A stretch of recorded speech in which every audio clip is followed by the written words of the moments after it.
in some sugar first.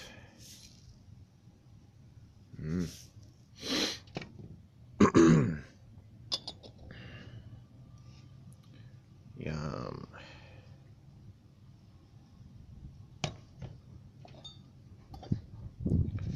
Beautiful.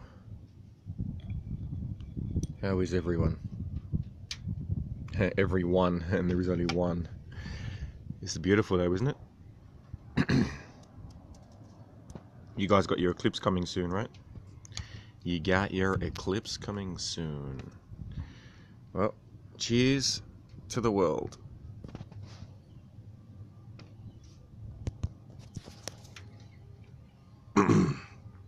Good to see everyone again. How art thou?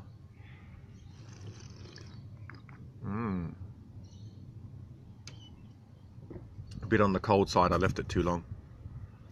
But it's all good. We can get there. Hey, we've got southbound. Got the whole family. This coffee is actually quite good.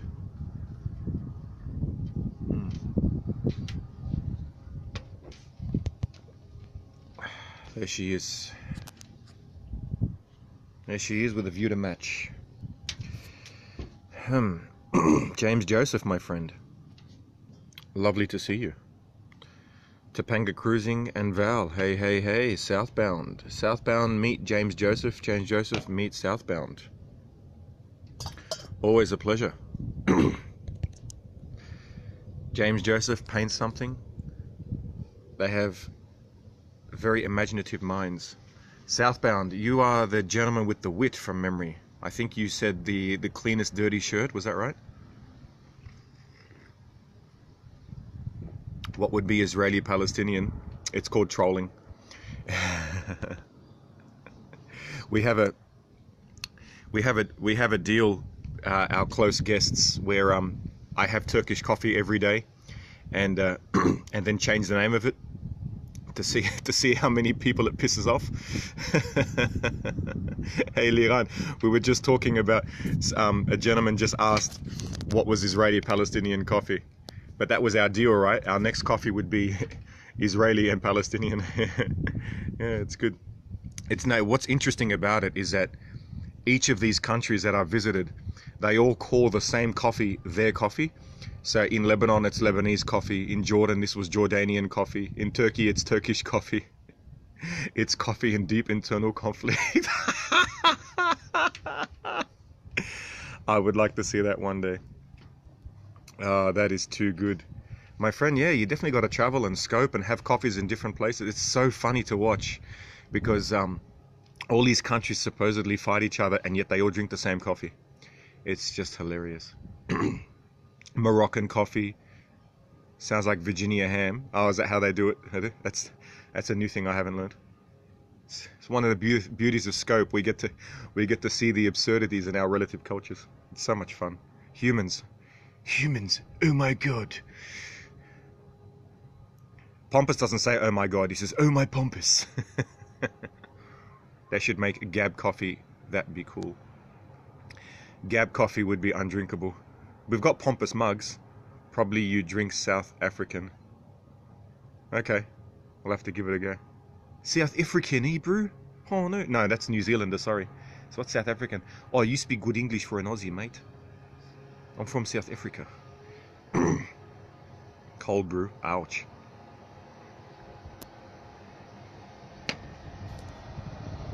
This is the worst charger. You know why? It's not charging.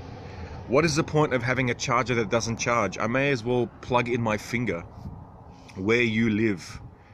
Ah, okay, my friend, you speak more than one language. I live in Australia. Can't wait to get my pompous mug. What the hell is wrong with the postal service? Weren't they posted like 2 weeks ago? The pompous mugs?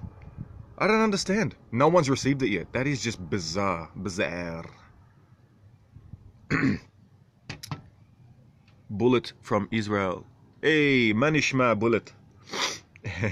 We've got our first evidence of the deep conflict of the coffee. Hello, Aussie. This is Korea. Yabaseo. Korea. Kamsamnida. That's all I know in Korean. Haven't received it. What a joke. What a freaking joke.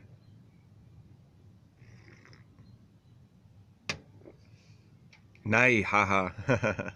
Very cool. I have no idea what nay means. So what's it like living in South Korea? I'm guessing South Korea since you're educated. And that is no disrespect to North Koreans, it's more their situation. What is it like living under the constant threat? Nay is yes, I figured. Yeah. I actually thought it was good, but there you go. Yeah, what's it like living there knowing that you could be bombed any second? At what age did I start consuming coffee? I love Liran's questions, always just completely different. I drank once when I was 6 years old in 1987 in my father's village, and I hated it. And then I started drinking it again in my late 20s.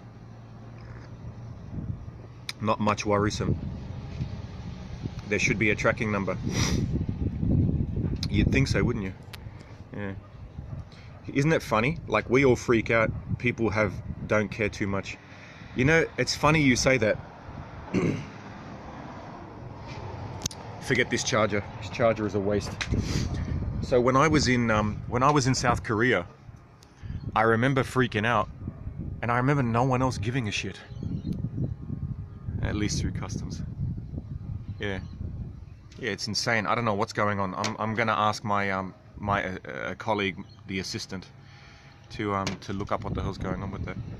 Yeah, everyone's really relaxed. You know what's really funny? Like, what a lot of Americans don't know. Well, let's just say a lot of the authoritarian, retarded, stupid morons don't know. You mailed the mugs and no paperwork to mail. We've definitely got a tracking receipt. Yeah, I know. Talk about a social experiment. Jeez. But what's interesting about South Korea is that it's considered, as far as the radical leftists, it's considered a misogynistic society, but they don't even know about it. I don't know if they know. But it's a society where, you know, the woman stays at home. Basically same people. Yeah, it's quite amazing. I wonder what would happen. I actually think that if North Korea was absorbed by the South, I actually think without the traditionally, yeah, I would say without meddling of China, which is theoretically impossible, but without that, I actually think the North Koreans would catch up within 1 or 2 generations, not like the Middle Easterners. I actually think they'd be quite brilliant.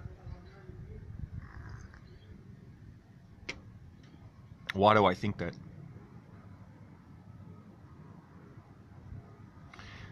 Yeah, you agree? I think that because there hasn't been as much emigration out. So with the Middle East, it was so racially diverse over such a long period of time. And emigration has been happening for so long, one day. Yeah, I know. And also in South Korea, they love driving black cars. What's that about? That's like Milo Yiannopoulos with black guys. I am from Korea. Capitalism, democracy, but it took one hell of a loss in war. Yeah, that's right. Well, you know, and white cars. Oh, okay. Black and white cars, cool. Do the black and white cars hate each other? Does one get more privilege than the other? Liran said something really cool. Yeah, you know what's interesting, Liran, about the fact that the Japanese lost? It wasn't that they lost. It was that America did what it had to do. In today's society, America wouldn't do that. So I actually think that, like, America's ridiculous overcompensation that they had to do because of Hirohito ordering all of his people to commit suicide, that defeat was so big that it allowed them to actually lose all of their axioms. Excuse me. Ooh, sorry. Ooh. It allowed them to lose all their axioms and then start again. But having said that, you know, I'm sure it's a combination. But, you know, if they did that, let's say, for example, let's say the Americans said we have enough, and they just completely annihilate every single place of Islamic worship. Just imagine that they completely and utterly destroy it to the point where, like, this would never happen, obviously, and you wouldn't want it to happen. But if they committed those war crimes as they did in Germany and Japan today, I wonder what would happen. I wouldn't be surprised. I wouldn't be surprised if, you know, who knows. All right, well, it turns out that calling the coffee Israeli-Palestinian didn't attract that many trolls. Maybe I should have just called it Palestinian coffee or Israeli coffee. Israeli coffee would have been a good way to start. Or maybe Hebrew coffee, because he brewed it, you know? Ha ha, hilarious. Actually, I should try that. Hebrew coffee. Who brew it, my dad? Location on helps. If not for the loss, I wonder if Japan would have stayed imperial or changed over time. Very good point. Well, you know, it always changed over time, just like the rest of Europe. You know, but yeah, you're right. I mean, they changed a lot via invasions. I remember when they became radically left wing, and it was a time of peace and beauty and art, which is lovely. But of course, they had no military, and so they got wiped out. And now the current Japan is a descendant of a mix of those and the ones who got wiped out. So that's interesting. And we also had, like, you know, this, I was thinking about this yesterday, you know how they always go on about these white business? And I was remembering that England, or the original, you know, during the time of Stonehenge was all, what do they call them? Celtic. It was Celtic, and they came up from the Iberian Peninsula at the end of the last ice age. So they migrated upwards. In fact, some of them became the ancestors of my mother, believe it or not, which explains why she's got green hair and red hair and green eyes. I was going to say green hair and red eyes. That would be, wow. Anyway, so yeah. And then they were wiped out by the Germanic tribes, the Angles and the Saxons. And then the Angles and the Saxons were, you know, basically taken over by the French, but the French were a combination of the Franks and the Celts, because France itself was Celtic until it got taken over by the Franks after the fall of the Roman Empire. The whole thing is just mixed up. You know, every country, like that's why it's like we need to defend France. I'm like, well, you know, a few thousand years ago, France wasn't France, it was Gaul. They needed to defend Gaul.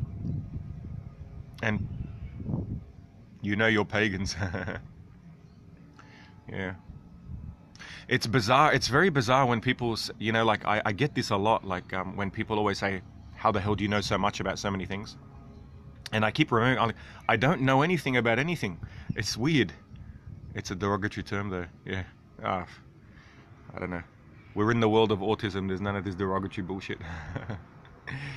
But what I do, for example, right, like I got to go do another bus shift again, and I just listen to lectures or documentaries.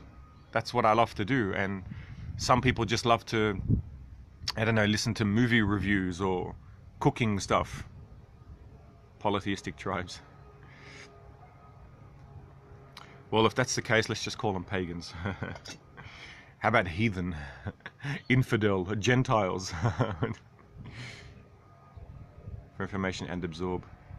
Yes, this is true. Mr. Topang is... You know what? Topang and Liran have something in common. They're both deep thinkers, like James the One. Deep thinkers who are introverted. And then they'll just come out with a line, just open-minded. Well, I don't know if it's open-minded or if it's an illusion, because if I don't know anything about all the different meals and clubs and restaurants and all these things that regular people know. Like, where did you go on the weekend?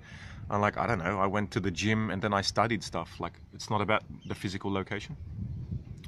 So I get it a lot. Like, you know, when I meet people, they're like, oh, you know, do you know this restaurant? Do you know this restaurant? I'm like, is that a restaurant or is that a foot infection? I don't know the difference. No, I would know if it was a foot infection. So maybe it just looks like I'm smarter. That's what I'm thinking. Could be that. Could be that I look smarter only because the topics I know about are ones that most people don't know about. So it's sort of like everyone has the same cup, but mine's just filled with a rare liquid. You take interest on the world, I guess. You know what's interesting about people who are almost fluent in English? It's their prepositions. Yukon camper. It's always the prepositions that give it away. It must have been not too ignorant. Nah, not too ignorant, just a little bit ignorant. Had a piece about Nazis in Charlottesville, scary stuff. They were chanting blood and soil. Worth a watch. Okay. Unfortunately, none of that surprises me. It's the same shit I saw in Lebanon.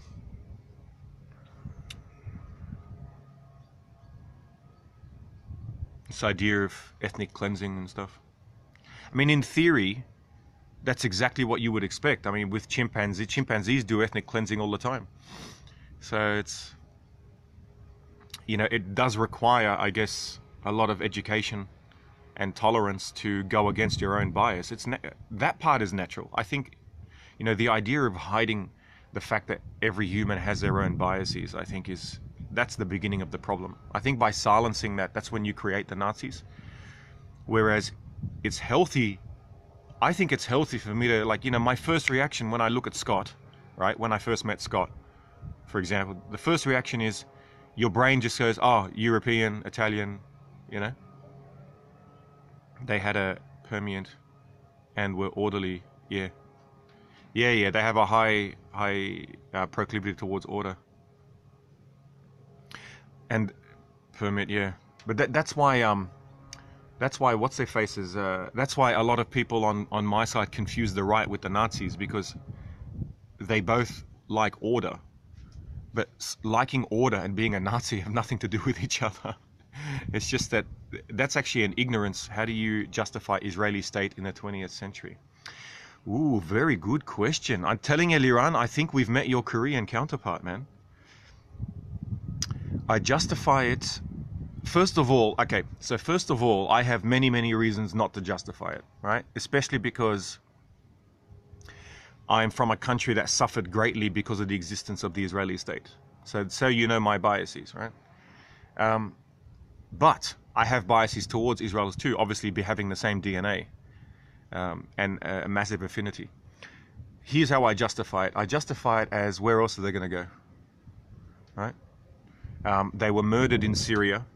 They were murdered in Iraq. They were murdered in Saudi Arabia. They were murdered in Qatar, Yemen, Oman. They were murdered in North Africa. And then in the end, they even got murdered in Europe. Where are they going to go? So until the rest of the world can learn to just accept people for who they are, you're going to have blowback. And that blowback was the creation of the state. Yeah. Well, if you look at it instead of from a right or wrong perspective, you look at it from a pragmatic perspective, right? So if you think to yourself, right, that you have only two options. Your two options are that you create a state denominated by religion, right, for an ethno-religious group, or you don't exist. If those are the only two options, then naturally they're going to do what they did. Now, is that ideal? Absolutely not. Of course not. I don't think most Jews want a Zionist state. But honestly, in their position, I don't think they have an option at the moment, anyway. Does that justify? I'm not sure what people expect, that Israelis just freaking leave. The state already exists. Yeah. Like the thing is, like, people would not have gone for the Zionist movement if Jews were not, oh no, my pleasure, anytime, if they were not eradicated. Now the thing is, by me saying it's natural to understand this position, it doesn't mean I like it, because of course they displaced Palestinians, and many of my family are Palestinians, right? So that's not something I like at all.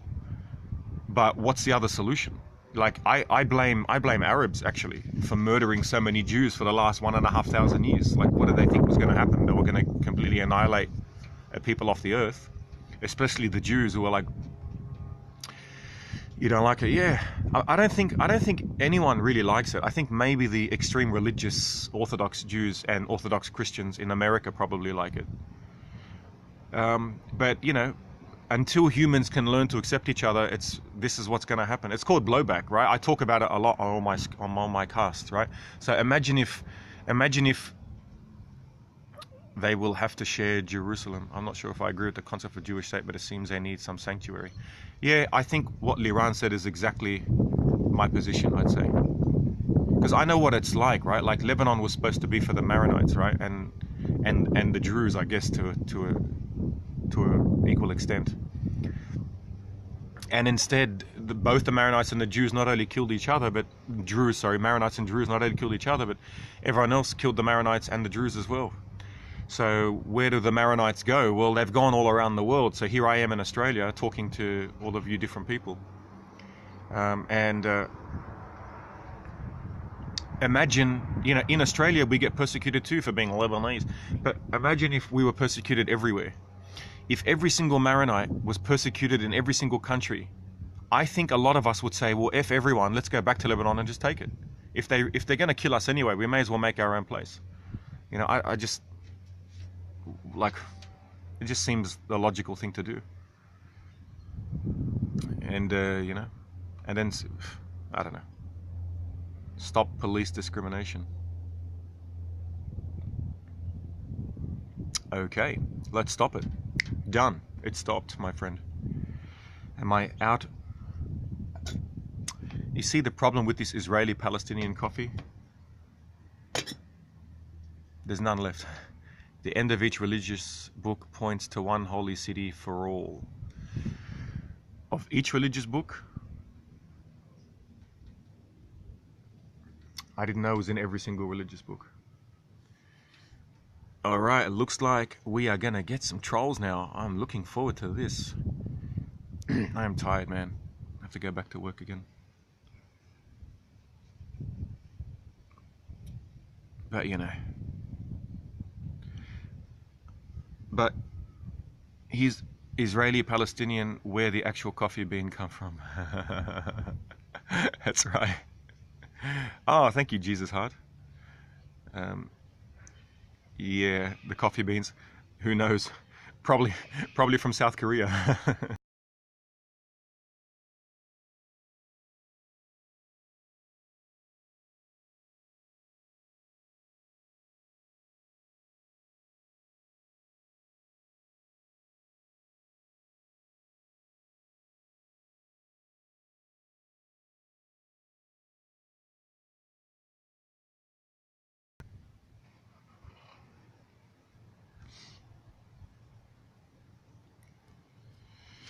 Yeah.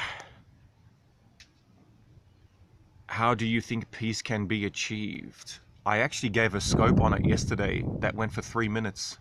If you have a listen to it, it's called the Still Here Bitches Federation of the Secular Hebrew, Palestinian and Maronite Lebanese. It's the Still Here Bitches Federation. Yeah. And then you still here, bitches. Damn straight, Dr. Sexy. Man. The peace is something that it is beyond humanity to solve, because it is within human nature. It seems a very unlikely solution. Do you think it's the fact that the name is Still Here, bitches? Could that be the problem? Oh man, it's amazing. Like there are so many things I love about this topic. I love that everyone has an opinion on it, especially because everyone else's countries are even worse. It is just the best topic for that stuff.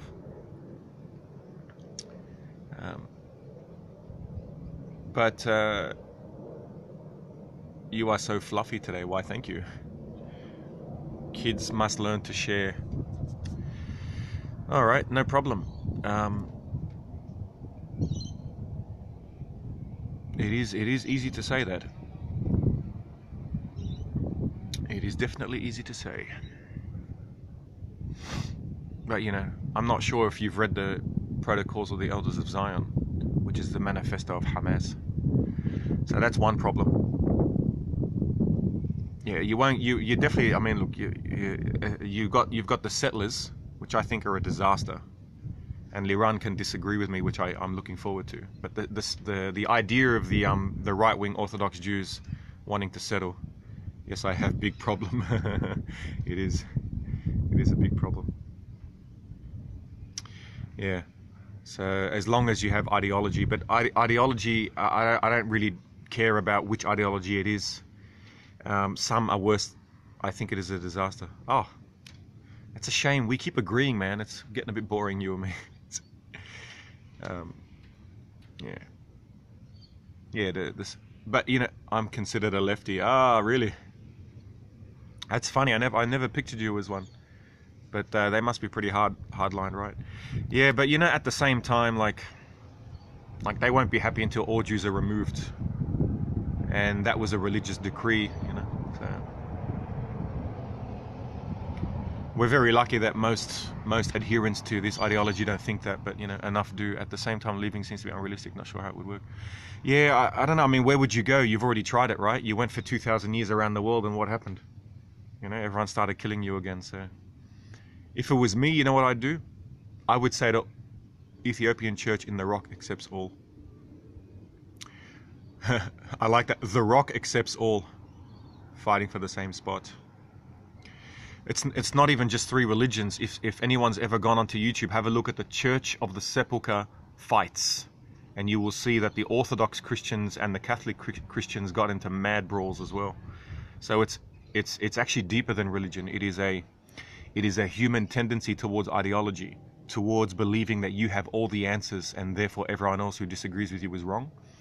That is something innate within humans. It means higher risk of missile damage. This is true. This is exactly, unless there's peace, this is exactly why I was against the giving of the Golan back to Syria. As much as I believe that, personally, that the Golan belonged to Syria, it was used constantly as a launch pad for missiles into Israel. Tolerance of diverse cultures.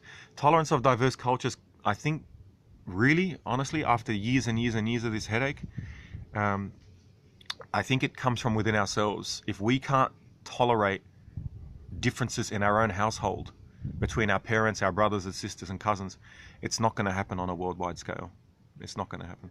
And especially when you think that you have the answers. And ideological thinking, totalitarianistic thinking, appears everywhere. Now, it doesn't appear equally, right? So I'm not, you guys, I mean, a lot of people go, Islam. Yeah. After we left, what happened if we leave the West Bank? Yeah, of course it will. Of course it will. I must be the peace I want to see the world. Yeah, that's right. I like zero art. It's good stuff.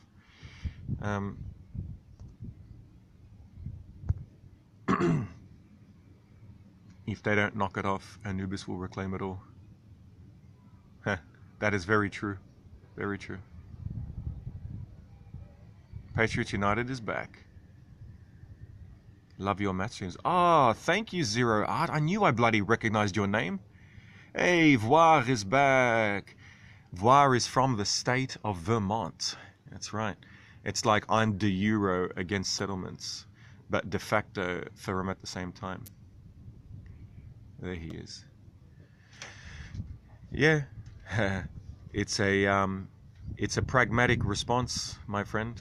And I tell you what, I think like Liran's response, I think, goes unnoticed by a lot of people, because Liran, this is an existential issue for him, right? That's his freaking home.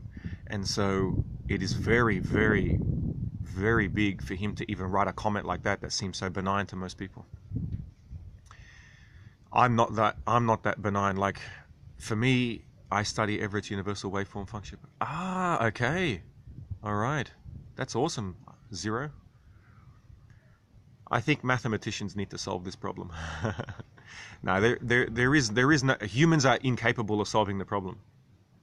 You are so helpful. That's awesome, man. Thank you. Well, I don't do it without you guys. Honestly, you guys are the reason I get up and do this. Otherwise, I wouldn't be sitting here. You know, the last 4 months, here's something that a lot of the new people don't know.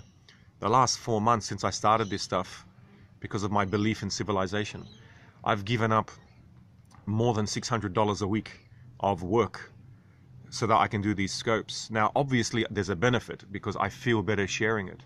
But the point is, I'm not saying that from worthless Palestinians. Ah, there you go. Ideology is right here. It just seems so unsafe of an option. Don't know. It is unsafe. So, like, obviously, I get a pleasure out of talking to everyone. But I honestly believe that saving civilization is worth me giving up the $600 a week of extra work so I can do these scopes. I really believe that. Otherwise, I would not be doing it, because financially, it's a killer. It really is. The other ones who need to be free. Oh, here we go. You are taking the road less traveled. Welcome to the best road. Yeah, Dr. Sexy knows her stuff. All right. Well, it looks like we're going to get a little civil war here. I hope to help people with facts. Humans, I think, are not very good with facts. Oh, thank you too, Voir. No, but it like I don't do it. You know, obviously, you know, Patreon supporters are amazing. Stirring shit up, and facts don't care about your feelings. Damn straight, damn straight, my friend. And you would think it goes to show you. Oh, there's one of our top scopers saying hello. Hello. Fave quote. Yeah, I want to copyright it, but I don't have enough money yet. So once I do, I'm going to copyright that bitch. Facts don't care about your feelings, bitches. So just to show you that why, another reason that I think humans are incapable of solving this problem. Because I'll tell you why. Name your book that. Maybe I should change the name to the book, Speaking Human, Facts Don't Care About Your Feelings, instead of The Tragedy of the Retarded Genius. Maybe when I market it in the US, I'll change it to Facts Don't Care About Your Feelings. Civil War where? Hello from Morocco. Hey, hey, hey. Ahlan wa sahlan from Maghreb. هل تتكلمين العربية? You might be Morocco. You could be of Hebrew descent in Morocco. Ahlan, yes. Hey, unruly gal, yeah. More personal than political, who wouldn't fit. Yeah, okay. I'm with Liran then, if that's the case. Maybe the next book, I'm learning Arabic to help with peace. Wow. Well, I'm teaching Arabic on Sixlang. That's my other channel. I have Jewish friends and Hebrew. That's pretty cool. I thought so. Moroccans are pretty damn awesome in general, I think, from what I've heard and some of that I've met.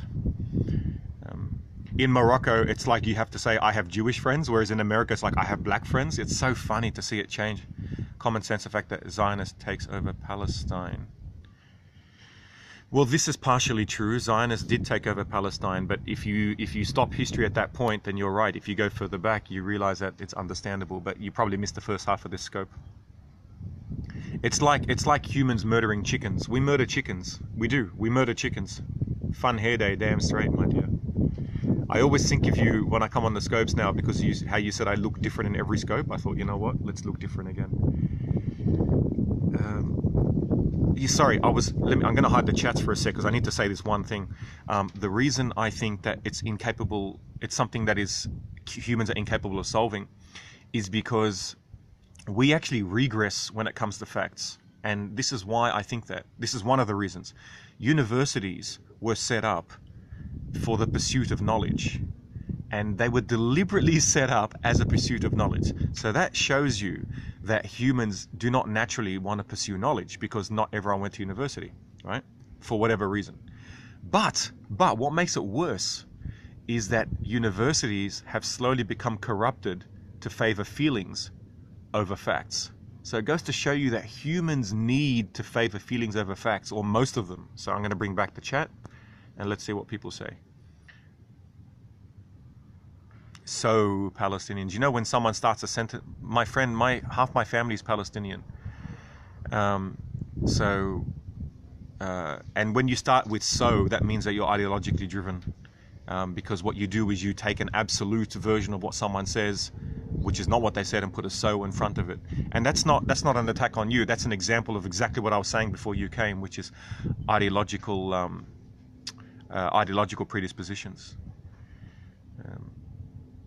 But of course, you know, you also got to factor in the fact that Arabs have slaughtered millions of Hebrews over the last 1,500 years. I like to remind people of this quote: "Let one country invade and occupy illegally." Well, you know, it started with England. This is a remnant of what England did with I think his name was Charles Zerman. I think his name was back in the 1880s, who started the Zionist movement. You know, they were desperate once Hitler started murdering them. Can we all live in peace? No, we cannot all live in peace. Unfortunately, we cannot all live in peace. Because ideology is the real enemy. Ideology, if it wasn't Israel, Palestine, Christians, Muslims, Jainists, it would be something else, because humans have a huge proclivity towards ideological forms of thinking. Huge. It is, I would say it's 99% of the human brain is just desperate to get into ideology, because the brain itself is not capable of understanding the millions of variables that are involved in a problem. So we simplify it. It's the Israelis' fault. It's the Palestinians' fault. It's the Greeks' fault. It's the Lebanese fault.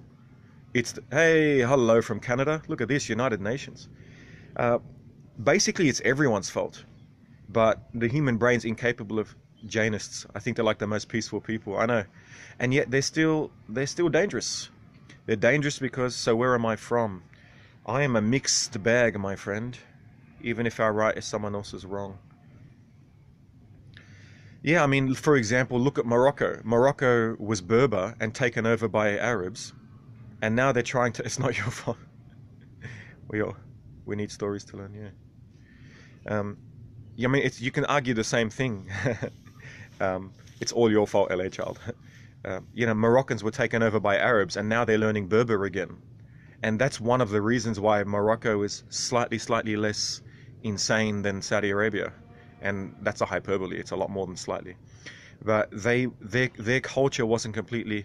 Yeah, you have been Arabized. But I think it's a beautiful thing that now you're starting to bring back the Berber. Bring back the Berber. Making Berber great again.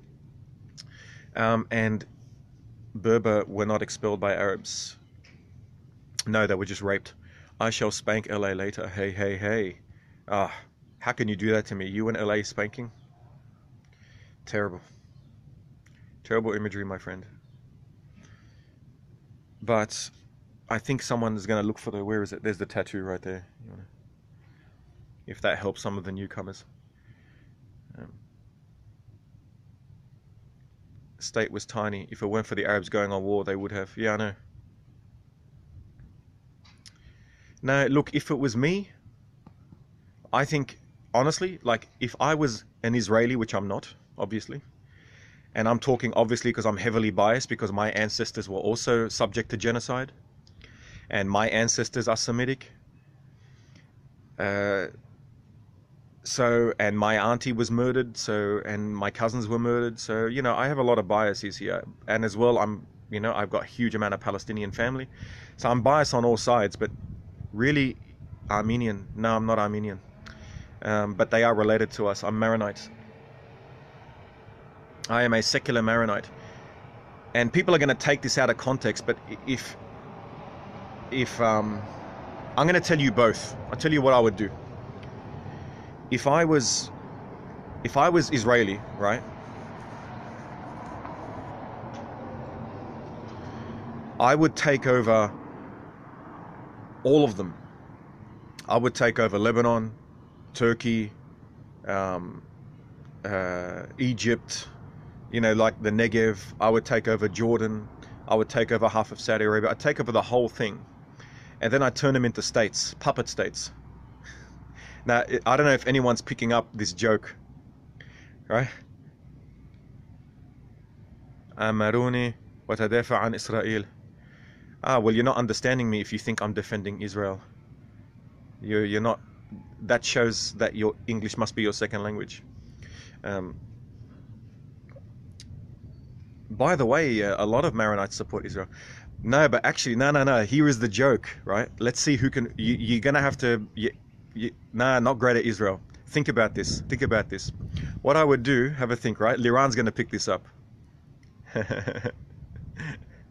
I think you're getting the joke. I would take over all these countries,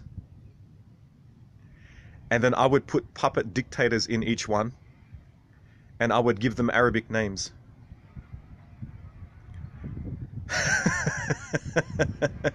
I don't know if anyone gets what I'm saying here.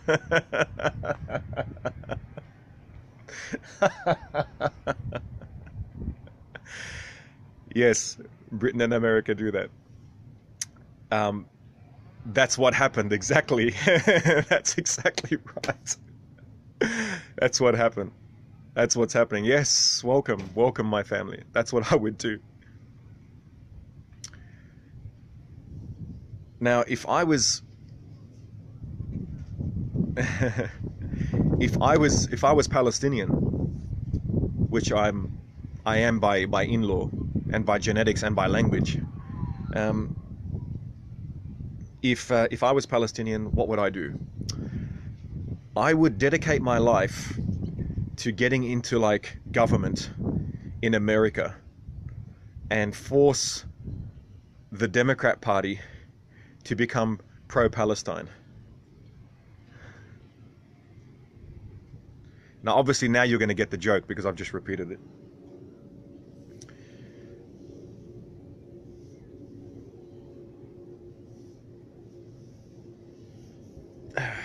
Anyway, that's the story. But, you know. And moving refugees to create new corners for McDonald's. Yeah, actually, now what you could do is you could get the refugees to work in McDonald's.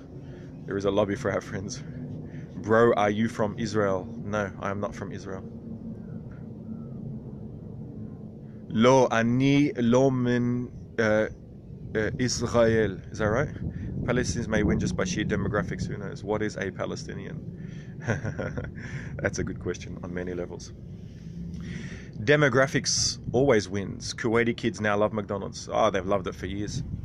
Yeah. Loved it for years. It's amazing how, do I speak Hebrew? Lo, ani lo medaber ivrit. Ani lo bi Israel. Ani lo bi Israel. You need to teach me. Love from Pakistan. Hey, hey, Shukriyat. Philistine, is that a person from Palestine? Yes. Talk later, all the best. Okay. Oi, voi. אני רוצה לשתות קפה עברית. We pray for Palestine. I can imagine you do. How's that working for you? Ani. Is that I am? Yeah. Yeah. It's like Arabic. You could say, like in Arabic, you could say Ana min Israel. And in Hebrew, it's like Ani bi Israel. Be. Oh, be, sorry. It's just our gov pussy. It's like Arabic, lol. Yeah, they're pretty similar. That's why it was easy for me to learn basic Hebrew, doing nothing for Palestine. Well, the problem with Palestine is the Palestinians. They are unfortunately indoctrinated by Hamas, which is a disaster. Ani is Iraqi-Arabic dialogue. There you go. 2, okay. Greek Philistine by way of Russian Jew by way of my great-grandparents. Holy crap. Talk about what else? He is from this and my neighbor's friend's ex-doubles. That's pretty cool. That would make you a Sanders supporter any day.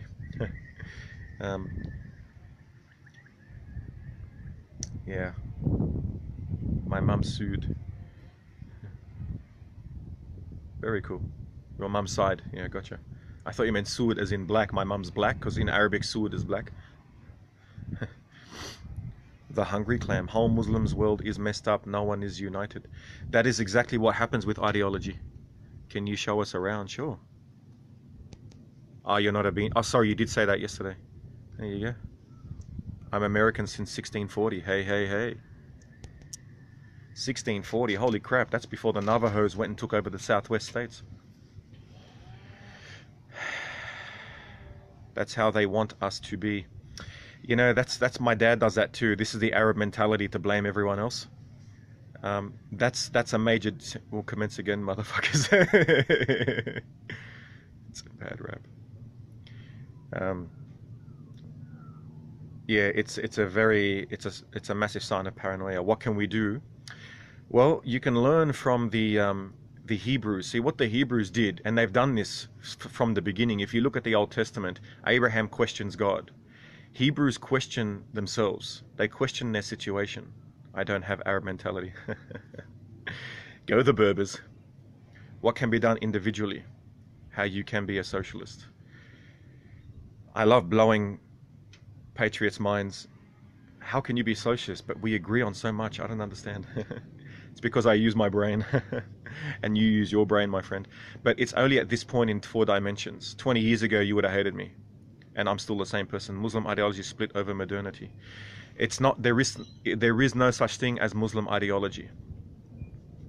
Ideology by definition breaks, not bends. And that is why you have so many sects of Christianity, of Islam, of Judaism.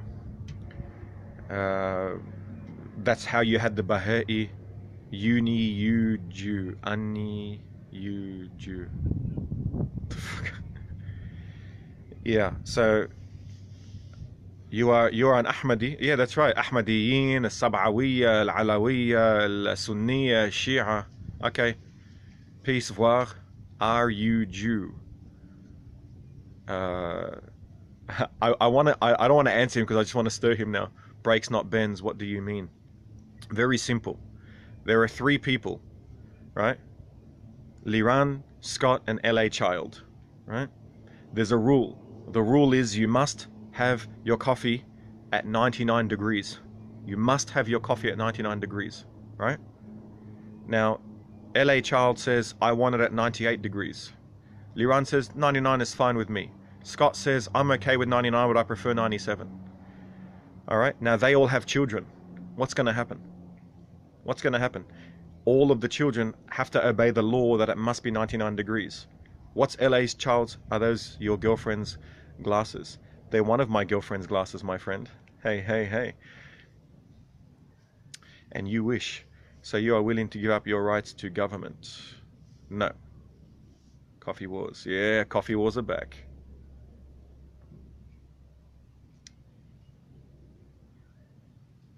How old am I? I am nearly 37. Next February, I will be 37. I want iced coffee, bitches. There are rules to coffee. So imagine if your kids have to obey this rule, right? Now, knowing your awesome personality, you're 31. Hey, hey, hey, welcome. Am I Palestinian? No, I am not Palestinian and I am not Israeli. Wow, you don't look 37. Thank you very much. I love you even more, unruly gal. I love Moroccan women, by the way. Just in case you're single, let's have a look here. Oh yeah, you are gorgeous. But each person is free to create their own coffee rules. He's Australian. Hey, go on, buddy. Ideology to religion said break, don't bend. What does that distinction mean? Sorry. So let's say there's, hey, Sasha's here. Thanks, and yes, I am. Hey, hey. So let's say, I'm going to hide the chats to answer Liran, actually. All right, I'm hiding chats at the moment. So let's say that the rule is decreed in the holy book of Gabsmacked, written by God, right? There is no God but the Gab, and Gabsmacked is the messenger. And I say that you must have coffee at 99 degrees. What's going to happen, right? Are we all going to ascribe to this religion after 1 generation? When LA Child's children say, fuck you, I didn't see you come from, who are you, you're old, you're dead. I want to have my coffee at 97.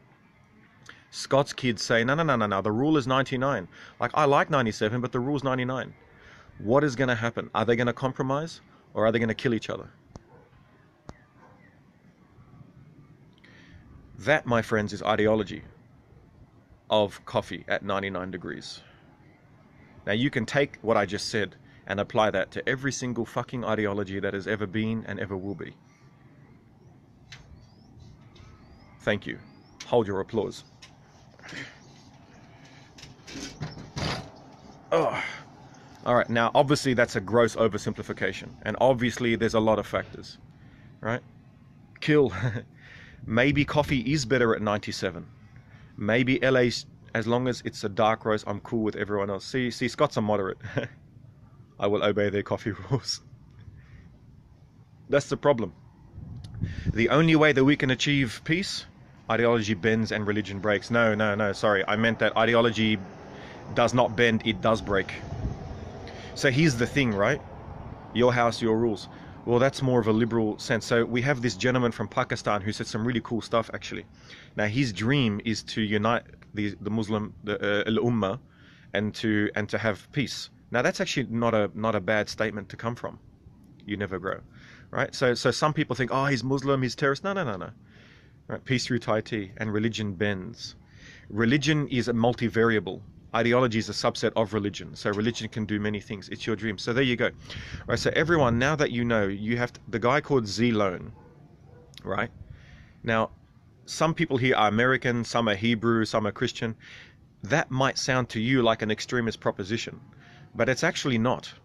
And well, it is in one way, but it comes from a place where you want peace, but you want peace through limited variables. So you're saying to yourself, why can't everyone see the truth, right? And then we can all agree and we can have peace. Well, that is exactly, and I have no problem with Shias or other sects. All right, well, then you're not really a Sunni, if that's the case. But the point is, right, well, not everyone agrees with that, right? And there is your problem. That is exactly your problem right there. I can be an atheist.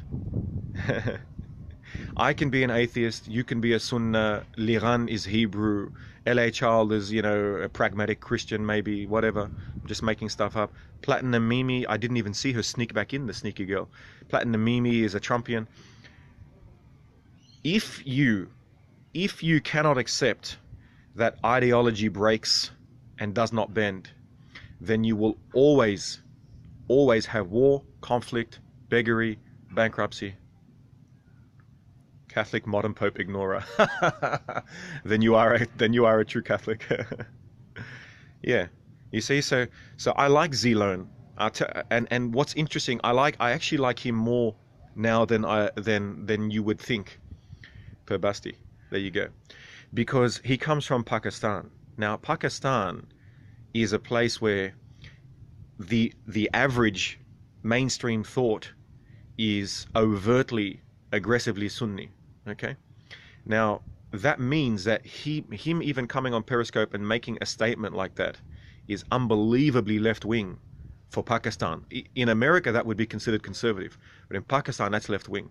And so therefore I identify with him being a liberal, even though he has his religion and he wants to pray 5 times a day.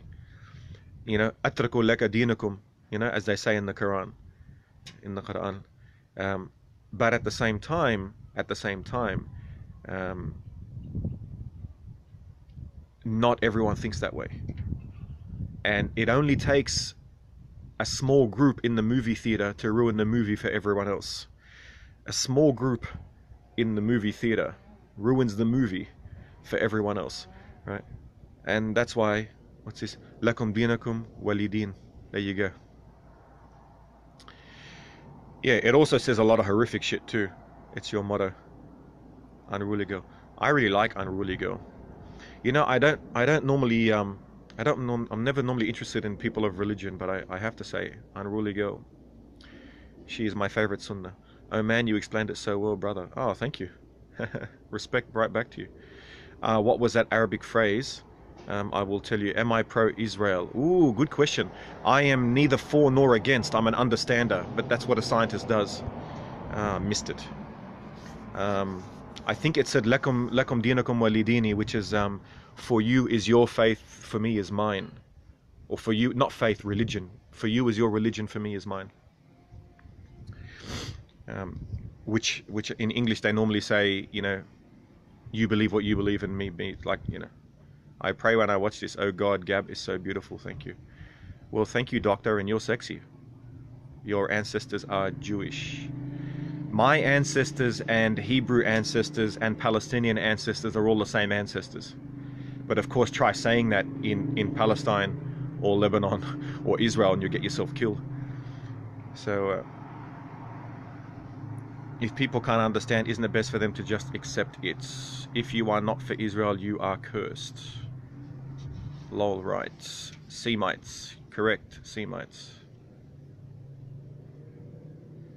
Yeah.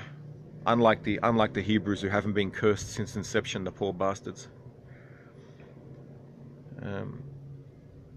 Yeah, there's a difference between understanding. That's like if someone says to you, do you believe in water? Are you for water? Well, even once again, ideology once again disputes that, because even in the New Testament we had the Samaritans of the north. The Samaritans of the north they thought they were Jewish, and they didn't talk to their Judeans of the south, from where Jesus came from.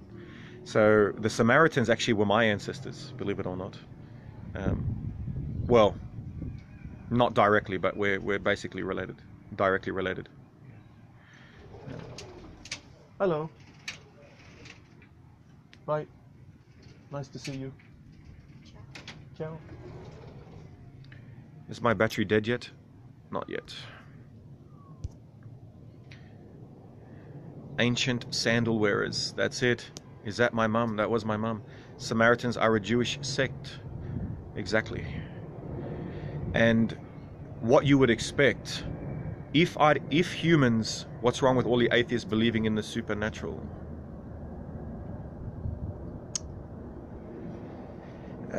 Well, it depends what assumption you make. Fuck Israel. Okay, cool. That's awesome. How's that working for you? I'd say you're a good Samaritan. That's a good one. That's a good one. Yeah, I probably would have been. Probably would have been. But you know, I mean, it's all. If what I was identifying was closer to reality, in the sense that, I don't know about other atheists. Palestinian, if you live in Israel, you are Israeli. Okay, that's great. Thank you for the geography lesson. How is it living in your part of the world? It's beautiful and ugly at the same time. You know, Australia's sort of like a communist society, is at war all the time. I live in Australia. In Lebanon's very peaceful, believe it or not. Palestine is made up name by the Soviets, as opposed to the fact that Al-Palestine has been in the Bible for the last 3,000 years. Would you ever marry a Muslim or Christian woman? Sure. No problem. You are in Aussie land. I am, my friend.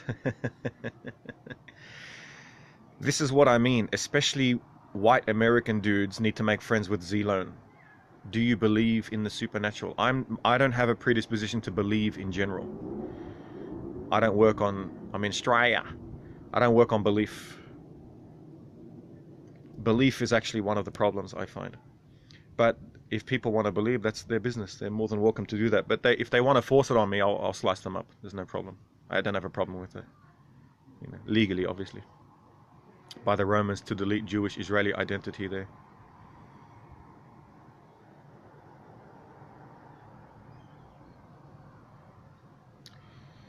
Yeah, there's always many different origins of the name. Even though Al-Palestine existed before Romans did. So I'm not sure. But whether or not the modern day Palestinians are them, I mean, I look at the archaeological standpoint. The archaeological standpoint is that the Palestinians, the Israelis and the Palestinians were both Canaanites, both descendants of the Semites, Semitic peoples. The Israelis were in the hills. Everything's going to be all right. Nah, no faith at all. That's why we have to make it all right. I don't rely on any external powers. So archaeologically, we know that the Israelis were in the hills and moved down and merged.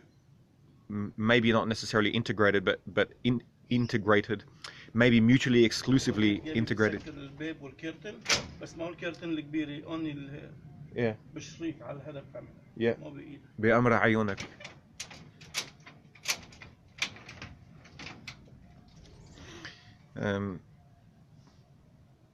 So, you know, that was a normal tribal expectation, right? Because there were, you know, through archaeology, we've discovered that there were independent communities in modern day Israel, or modern day occupied territories, whatever you want to call it, that did not have pork in their fecal matter.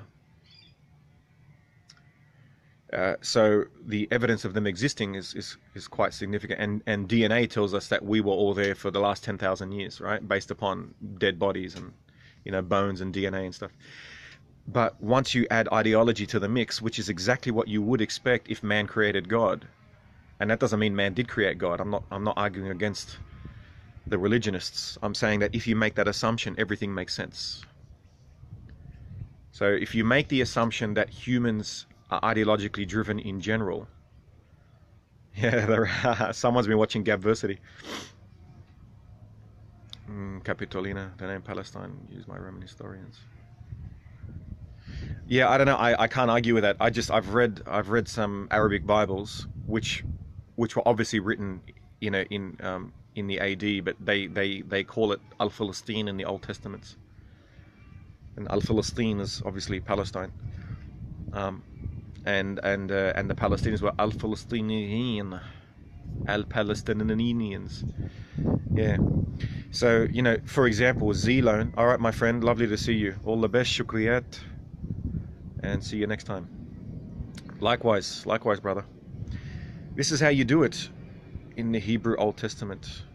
Yeah. So maybe in the Muslim ones. Yeah. Yeah, it could be that. Well, it's definitely in the Christian Old Testaments, but I don't trust them because they were written in Biblical Arabic, which is younger than Islamic Arabic. But I'd love to see what they called in the Hebrew Testament. The David and Goliath story. What were they called? And when David in the Old Testament, we have David at night when Saul was king. When Saul was king, David went and was in exile with the Philistines. Yeah, 5 cities. Yeah, well, they were all cities. Like, there was no such thing as Maronites or Lebanese either. We had King Hiram of Tyre, who sent the cedars down to Solomon to build the temple. But we had Sidon, we had various states, but they were all linked. But that's how it was. There were no nation states back then. They were just sort of communities that had their own gods. I have had supernatural experiences, but I don't go to the conclusion that it means that there's a God, or that God gives a shit about you, or there's an afterlife, or that afterlife is heaven and hell, or maybe God is like Donald Trump and sends all the good people to hell and the bad ones to heaven as a joke. You don't know. There is room for a creator side by side to man-made gods. That's fine. The thing is, there's 2 things we're talking about here. So Patriots wants to get to the actual truth, which is exactly what you would expect by someone who has a high propensity towards order. It's exactly what you would expect.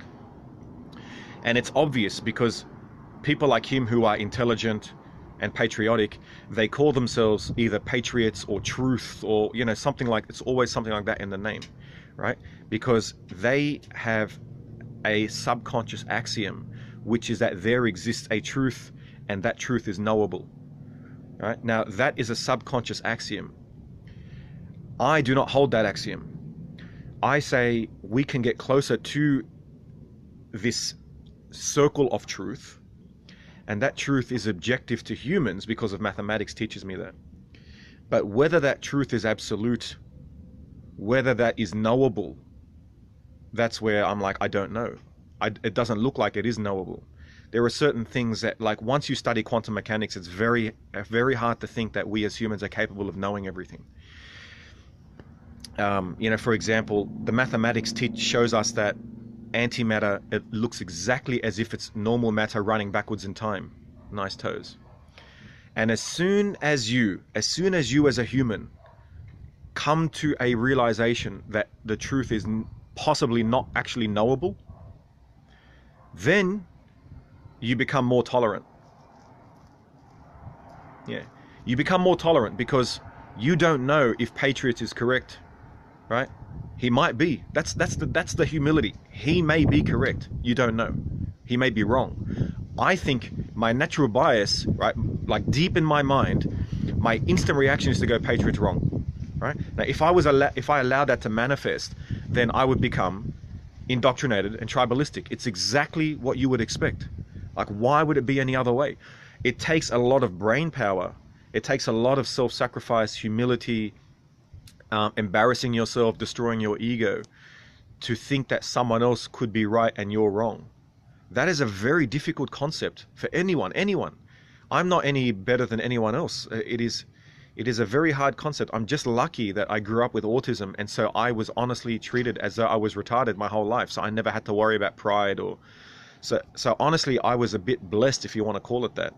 by being treated as someone who was retarded, who couldn't speak properly, who couldn't walk properly, who got bashed constantly by every single side, you know, that stuff changes you. But if someone has not gone through that, then I do not expect them to be anything less than ideological. I don't blame them. They could still be dangerous, right?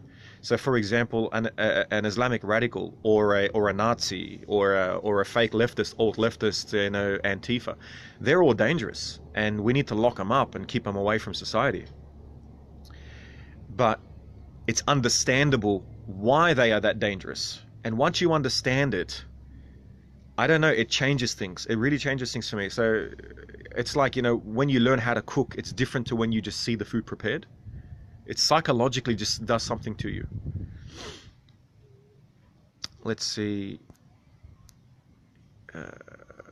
Yeah. I'm curious, do you remember in what holy text you read Israel as being described as Palestine?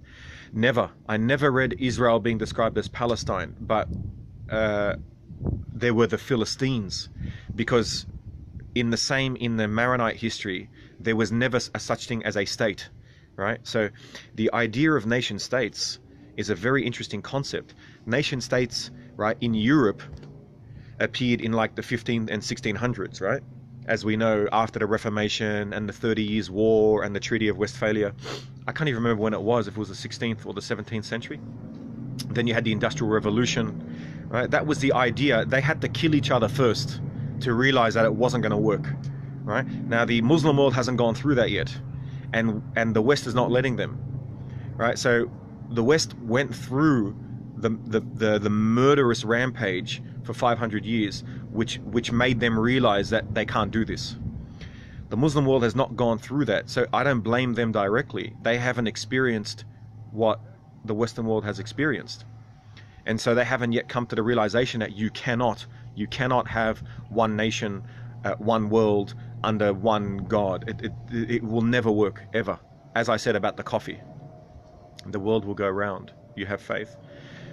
Look, if that works for you, that's fine with me. I have no problem with that, you know. And sometimes people of faith, to me, sometimes I think it's a great thing, where sometimes when I think I have no faith, I look to them and they believe and they give me strength to come back and fight again. Sometimes, yeah. So I'm not, you know, a true atheist is not against religion. They don't hate religion, because that in itself is a religion. When you have a bot, I block the bots. Blots I block. Blots I block, and bots I block. So there we go.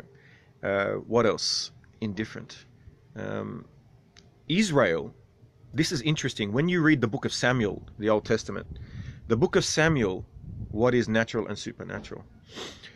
Well, that's a very interesting question. If you look at quantum mechanics, sometimes you think it's supernatural, but it's testable. That's the difference. It's testable and replicatable. It's not an invention that you can't prove and that's unverifiable. Anyway, moving on. The book of Samuel in the Old Testament is in the Middle East, yet still no peace. You know, it's funny you write the word yet. I would say that's why there's no peace. And I think there's something in the genes of Middle Eastern people to really have a strong sense of the supernatural or ideology. I'm not sure. It's why maybe they're more biased towards it, as opposed to like the Buddhists and people on the other side of the world. So what was I going to say?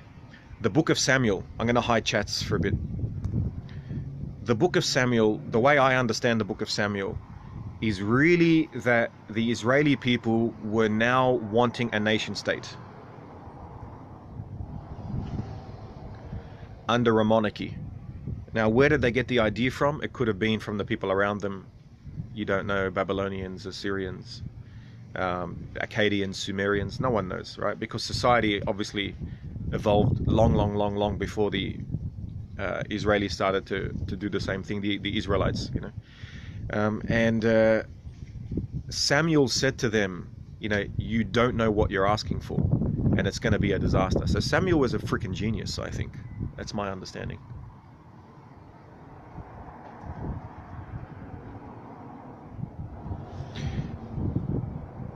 All right, let's bring the chats back. Let's see what we got. Hola, is this video frozen for anyone? Not for me. I think my battery's going to go soon. Yeah. So the idea of the nation state happened, but what did we see? We saw that the nation state crumbled 6 times in the Old Testament. Right? The difference, I think, with the Israelis of the Old Testament is like a proto-national tale. It is, yeah, it is, absolutely. It's pretty cool. It's like mythology blending in with reality. It's pretty cool. So, what do you know about 9/11? I'm not a conspiracy theorist, but I like hearing them. But my brain doesn't, like, there's something in my brain that's missing when it comes to belief. If someone tells me something, I don't feel for or against anything. I just like, show me the evidence and maybe we'll come to a conclusion which, you know, let's say is 90% confident, you know, and then new evidence may come in the future and could change it. That's how I think. But what I said to someone once who told me about 9/11, and they came up with these theories and look at this and look at that, I said, okay. I said, what's important? There are some things I take out of 9/11. One is that a lot of people of one particular ideology did dance and celebrate. They did dance and celebrate. Six Sigma confidence, yeah, possibly.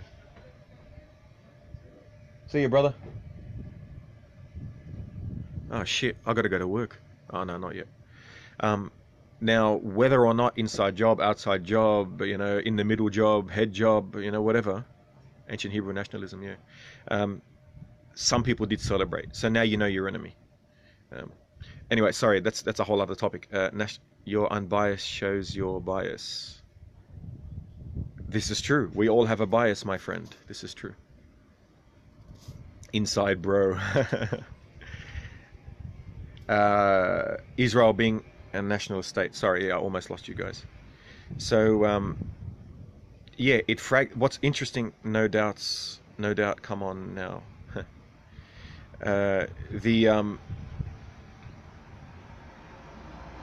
So I'm going to hide the chats for a sec because I've got to answer Liran. Liran's one of my top Patreon supporters. Not Patreon, GoFundMe. So I've got to... all right, so where were we? Nation state. Yes, in Europe it happened, many years later. In the Middle East, the idea of the nation state popped up back in the book of Samuel. The nation state collapsed 6 times. What the Israelis did as opposed to everyone else, and this is what I think makes them unique. You can call them God's chosen people. I call them brilliant. So whether God exists or not, they are quite brilliant, on average. And they question themselves. That's a very unnatural thing when you look at humanity in general. They question themselves as to why their nation state collapsed 6 times. And let me bring back the chats. Do you think Mossad was involved with what? Looking fresh, bruv. Thanks. Do I think Mossad? I have no evidence. I mean, anything's possible until you rule things out. It's all as possible as your imagination.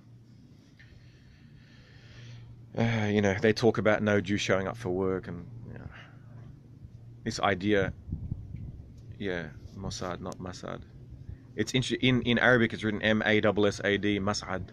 Who was behind 9/11? In your honest opinion, no bullshit. I don't know. It could be anything you brought up. Maybe the world is flat. I gave a testimony. Okay, I've asked this question before.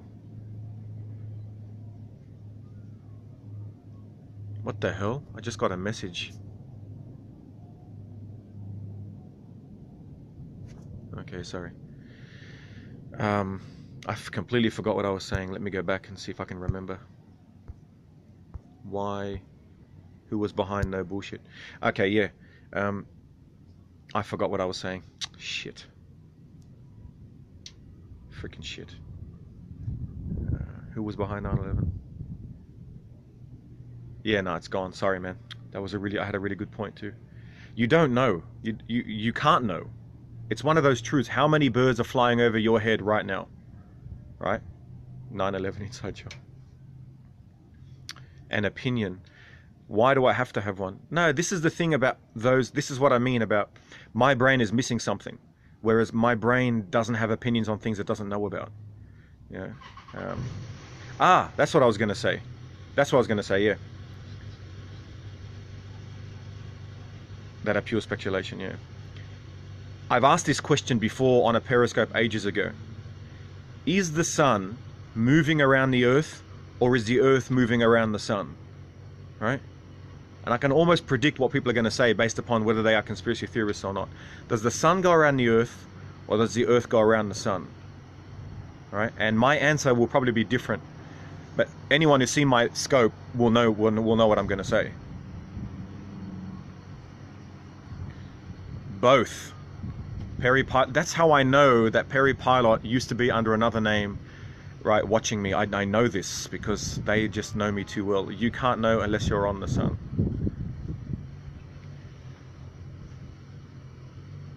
Galileo was the one who discovered this, and not Einstein. Einstein discovered the general relativity, or general theory of relativity. Science is all bullshit. Well, that is an ideological statement if I ever heard one. Even though you're using Periscope, which was invented by science. At least textbook science in America. Now I'm with you. You and I agree on that. Bro. Oh, sorry, there's a delay. But my bad. No, not your bad. Don't be silly. Don't be silly. It's I love the banter, but now that you said the second part, because of the delay, I didn't see it. Your second statement mixed with your first, I'm completely with you. Yeah, the way they teach it in the US is unbelievably corrupt, and Australia. Damn it! Well, I am even more impressed with Perry Pilot now. I am from America, yeah. So the answer is both. The answer actually is both, and Galileo was the one who discovered this. It depends upon your frame of reference. No time to investigate, that's true. So you trust them to a certain degree, but yeah. You trust them to a certain degree, but that's true. I mean, oh, by the way, I wrote that open letter to the uni on climate change, and if you haven't seen it, you can go to my Gabsmacked on Facebook and you'll see the letter I wrote to them. And I said to them, even though I'm on the side of climate change, you guys have done a bad job of trying to convince other people because you're so condescending and all these other things. Anyway, I have to say, I'm impressed because the uni responded to me, and I put that letter there too. Yeah, if you go to Gabsmacked on Facebook, you'll see my letter to them, and they actually responded. And she said to me, she said, "You're right, even though I'm banging my head against the desk that people don't understand climate change." So I have to say, even though she's ideologically on the side of climate change, right? You know what she did? She sent me, on top of the letter, she sent me a 140-page document by a scientist who is against climate change. Once again, I'm not a believer, but if you go to Gabversity, you will see my lectures on climate change. My response is that the evidence is much more consistent with climate change than not with climate change. That does not mean that climate change is real. What's my profession? I am a mathematician and physicist. But I have been a personal trainer, I'm a bus driver, truck driver, I'm a concert pianist, I was a DJ, I was an Italian and French teacher, I studied translation and failed. Yeah, I've done lots of things. Author, public speaker on autism. I don't know what I am. I'm Gabsmacked. My profession is Gabsmacked. So what Galileo genius, that's my profession. Galileo discovered, right? I think I'm going to go after this because I got to get some sleep before work. I adore you right back, Dr. Sexy. If you want to talk to me, guys, you can always go to Voxer. And you'll find me at Voxer at Gabsmacked. You can send me voice messages And I get so many that I play them and fast forward, and I don't answer everybody, but at least you can send me your thoughts, and I can make scopes based on them too. Anywho, okay, I'm going to hide the chats one more time because I've got to say this one thing. Galileo discovered that your frame of reference actually determines which one is correct. Now, that is hard to conceive of. So the guy was a freak genius. What a freak, right? Like, people call me a genius. Galileo, I think Galileo, me next to Galileo, I'm like a retarded dumb shit next to Galileo, right? The guy was a freak. The fact that he could come up with the idea that the absolute truth itself is relative to your frame of reference, but it's still real. So when you drop a ball from a cliff, it is as true that the ball is falling to the ground as the ground is coming towards the ball. They are both equally true. And it depends upon whether you're following the ball or whether you're standing at the top of the cliff or you're on the ground. And the reason he was able to prove that is through mathematics, right? So, for example, the sun going around the earth, right, is exactly consistent with mathematics if you adjust your mathematics to fit that frame of reference. Exactly the same. You can predict where the sun's going to be, you can predict where the earth's going to be, you can predict the eclipse, everything. Nothing changes, right? And if you assume that the earth is round and it goes around the sun, you just swap the maths. Now, why do we all just say the earth goes around the sun? The reason, let's see if someone can guess it before I finish. The reason we say that the earth goes around the sun is because the mathematics is simpler. That's it. That's your answer. The mathematics is simpler if you make the assumption that the earth goes around the sun. That's it. It just makes it easier to compute stuff. We're lazy. Humans are lazy. We want, we're lazy, but at the same time, we want to be able to do twice as much with the same work, right? So to do that, we just switched it. We're like, okay, Copernicus came in and said, if I move the sun here and put the earth here, all of a sudden the mathematics goes from one page to one line.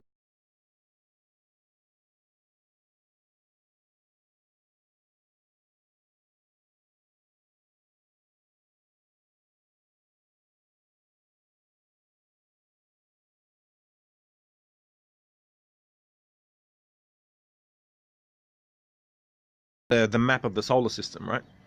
And instead of having the earth at the center, he had the sun at the center, right?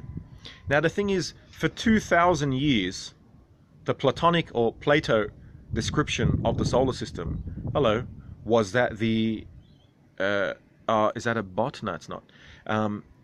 The Plato understanding of the solar system was that it was the geocentric system, right? And it worked for 2,000 years. But Copernicus was doing the maths, and he's like, man, there's just so much maths here, right? So then he goes, what happens if I put the earth in the sun at the center and the earth outside? All of a sudden does the maths, and instead of one page, it's one line. He's like, that works. So then he goes off to Napoleon. I think it was Napoleon, correct me if I'm wrong. And he draws up this whole model, like an actual model with globes and stuff, and he rotates, and he's like, it works perfectly. And then I think it was Napoleon said, hold on a sec, your assumption has no God in it. And Copernicus says, well, it works very well without that assumption. Now, once again, does that mean there's no God? No, it does not mean there's no God. There could very well be a God. But once again, as I said, we as humans cannot know the truth, because the truth itself can only be described to us as humans depending upon our frame of reference. Our brain power needs a frame of reference to know what it is we're describing.